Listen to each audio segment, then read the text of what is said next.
information about our longer accommodated cruises. She may even show you inside a cabin. Sky's got some brochures there. Back in the Sloane, Adam's in the galley. Lara's front of house if you'd like to order some morning tea.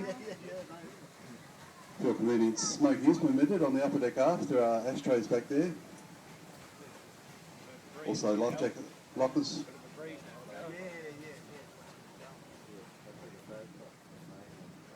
Toilets are located on the port or left-hand side, both the main and upper deck. Just with the stairs, if we can be careful navigating those. Some people find it easier to go down backwards. Noting some points of interest as we head on upriver into the old port area. Motor vessel Mary Ann, adjacent to us, flying the Murray River flag from her stern. Constructed in the early 1980s, standing at the mouth of Murray, township of Goulburn in South Australia.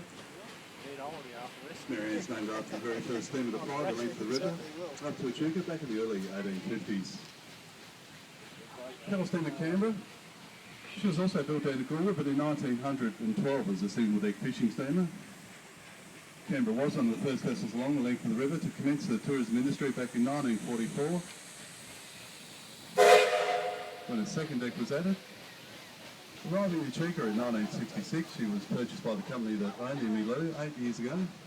We removed the old condemned boiler steam engine, removed the diesel that had been propelling her for 30 odd years. We installed a 90-year-old Marshall & Sons portable wood-fired steam engine and boiler. Prior to the Murray, Pride's Hull started life back in 1924 as an outrigger-style logging barge. One of many logging barges, towed by paddle steamer Adelaide, during the height of the timber industry. With the decline of the industry, Pride's Hull was left to rot in the mud adjacent to the old Echuca Bridge for many decades. Dug out of a muddy grave by an enterprising Echuca businessman in the early 1970s, he installed a diesel engine, fabricated paddles and axles, built up a superstructure. Pride's been conducting hourly trips for the tourists now for the last 30 or 40 years. Just in front of the bow of the Pride, those straight logs leading down on an incline from the top of the bank, they're part of the old log skid.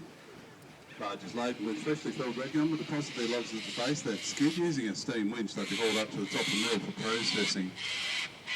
Formerly the Evans Brothers sawmill, recently restored to run on steam for demonstrational purposes. Just passing paddle steamer Adelaide there, constructed here at Echuca in 1866. Adelaide's reputed to be the oldest wooden hull steamer still operating in the world today.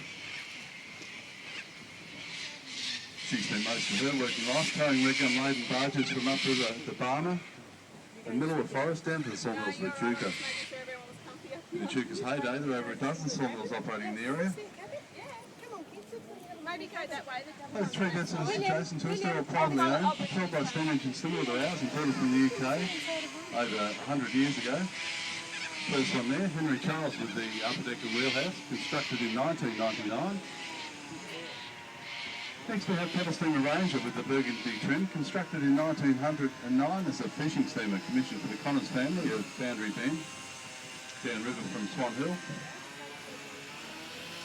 Paddle steamer Etona with the blue trim, small white cross on top of the wheelhouse, constructed in 1898 down near the mouth of Murray, township of Mullane in South Australia.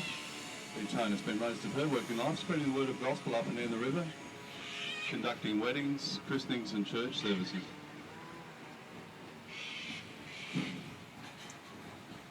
Paddle steamer Pevensey, just embarking passengers for her hourly cruise. She may be familiar to some of you when she starred alongside the Emmylou in the Crawford production miniseries All the Rivers Run. Pevensey was renamed the Philadelphia and helmed by actress Sigrid Thornton. Emmylou was renamed the Providence. Pevensey's hull started life back in 1910 as a wool-carrying cargo barge called the Mascot. She was converted a year later to a cargo steamer named after the Pevensey station on the Murrumbidgee River out of Hay, from where she took many a wool clip. In front of her, Alexander Arbuthnot, one of the last steamers to be built for the dyeing timber industry. She was constructed in 1923, 100 mile down the river, township called Barra. She spent some time on the International Village Lake at Shepparton. In the mid-1980s, Arbuthnot arrived in Echuca, where she was fully restored by the shipwrights here. She now conducts hourly trips for the visitors out of Port of Echuca when the Pevensey's not operating. Take me picture, baby. Take me picture. Off to the right, the old wet dock area where the original wharf did extend in the early 1900s. We've got a handful of private paddlers. largest being the Britannia with the white superstructure. Completed and commissioned 3 years ago, built by one of our local riverboat captains for him to enjoy in his retirement. He's just waiting for the lift span bridges in the Swan Hill region to become operational. Then he intends to cruise on downstream towards South Australia through the various lock chambers. There you go. I'm going to take a photo of you, shall out. Yeah, be Up ahead of us, pedal steamer Hero secured to her mooring.